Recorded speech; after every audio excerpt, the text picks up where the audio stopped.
Hi friends, welcome to my channel. Friends, ఈరోజు మా lunch చూడండి.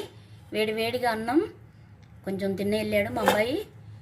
వేడి అలచందల పప్పు చారు చూడండి ఫ్రెండ్స్. చాలా అంటే చాలా బాగుంటుంది. అలచందల పప్పు చారు చాలా బాగుంటుంది. అలచందల చారు, పిండి ఆకు తాలింపు, కొండపిండి ఆకు తాలింపు ఫ్రెండ్స్. కొండపిండి ఆకు, అలసందలు తాలింపు చాలా అంటే చాలా బాగుంటుంది. ఇది బాగా వెల్లుల్లిపాయ వేసి తాలింపు చేసుకున్నాం ఫ్రెండ్స్. తర్వాత మంచి మ్యాంగో పచ్చడి, మామిడికాయ పచ్చడి ఫ్రెండ్స్. ఇది చాలా అంటే చాలా ఎమ్మీగా ఉండే మామిడికాయ పచ్చడి, కొత్త ఆవకాయ, చల్లగా గడ్డ పెరుగు ఫ్రెండ్స్. గడ్డ పెరుగు, చల్లటి గడ్డ పెరుగు, మంచి మ్యాంగోస్ ఫ్రెండ్స్.